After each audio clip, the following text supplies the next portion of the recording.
Сәлем достар, менің YouTube арнама қош келдіңіздер. Мен бүгін сіздермен баунти пирогының рецептімен бөлісетін боламын. Баунти пирогы өте ерекше, ауызда еритін керемет пирог. Менің YouTube арнама тіркеліп, лайк басып, комментарий жазуды ұмытпаңыздар. Алдағы уақытта мен сіздермен көптеген рецепттермен бөлісетін боламын. Алдымен бисквитімізді дайындап аламыз. Ол үшін бөлме температурасындағы жұмыртқаға шекерімізді салып, миксердің төменгі жылдамдығынан жоғары жылдамдығына көтере отырып, массамызды 2-3 есе ұлғайғанға дейін миксерлеп аламыз.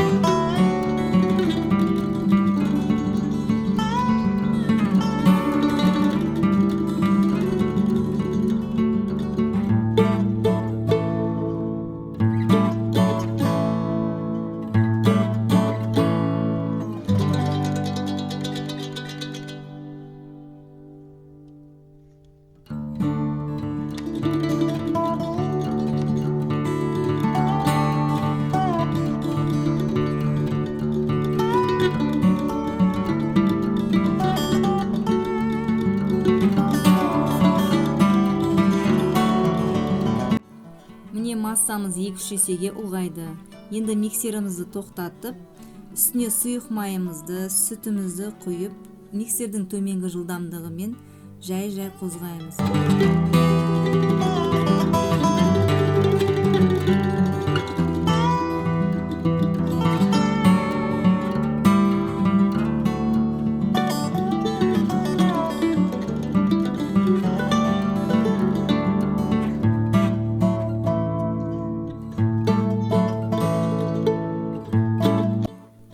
Енді сұйық массамызға құрғақ ингредиенттерімізді қосамыз. Какаоымызды, разрыхлителімізді, ұнымызды салып, лопатканың көмегімен жай қозғаймыз.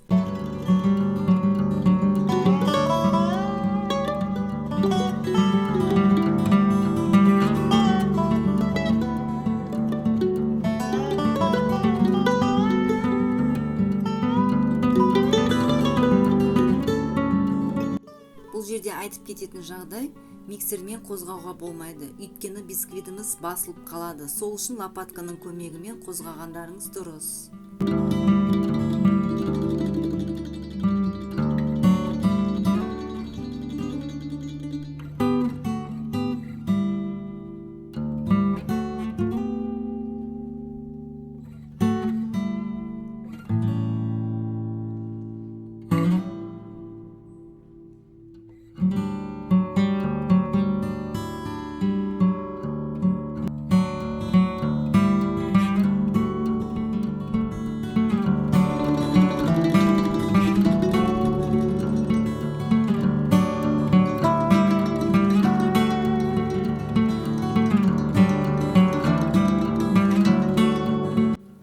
Енді дайын массамызды формамызға құйып, алдын ала қыздырылған 160 градус пеште 35-40 минутқа пісіріп аламыз.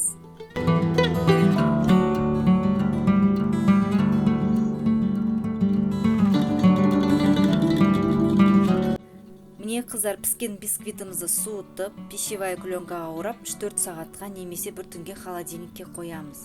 Бисквиттеріңіз холодильникте неғұрлым ұзақ тұрса, соғұрлым влажный болады.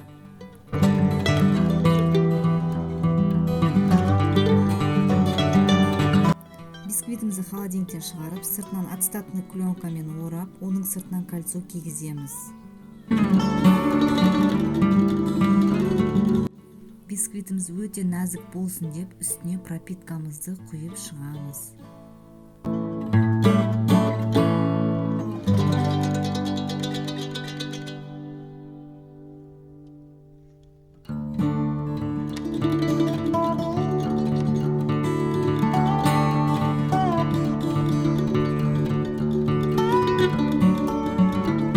Енді кокосовый слойымызды дайындаймыз. Ол үшін кокосовый стружкимызға сгущенный молокомызды қосып араластырамыз.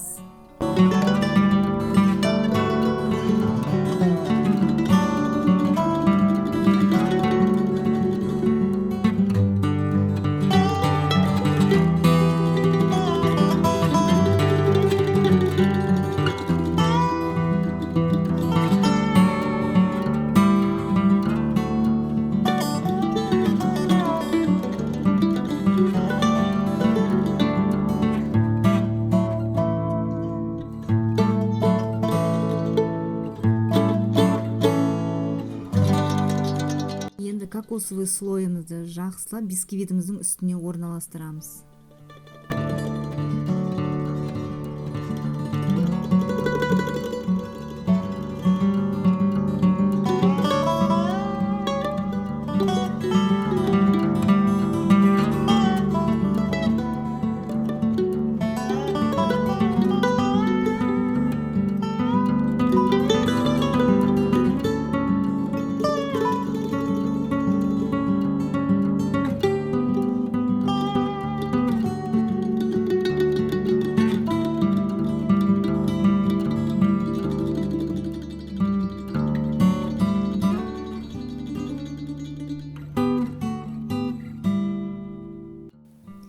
Енді ганашымызды дайындаймыз. Ол үшін 100 грамм Қазақстан шоколадына 90 грамм сливкемізді құйып, микроволновкада 30-40 секундта ерітіп аламыз.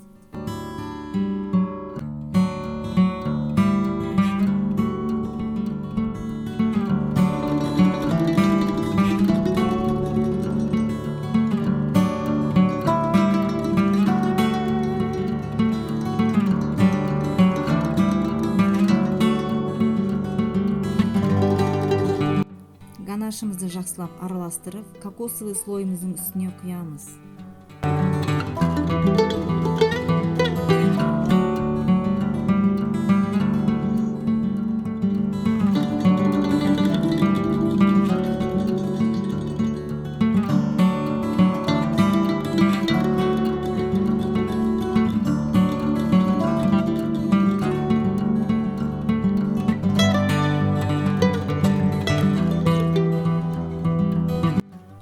Бетін пищевая пленкамен орап, холодильникке бір түнге қалдырамыз.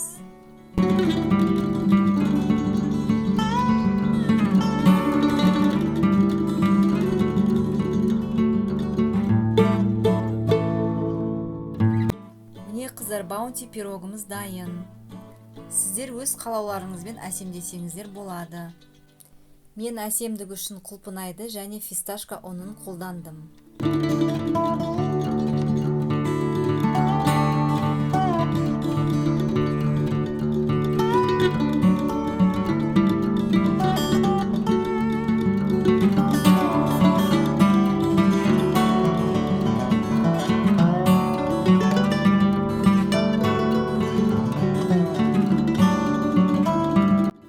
Назарларыңыз үшін рахмет. Үйде жасап көріңіздер. Сіздермен болған Айнұр.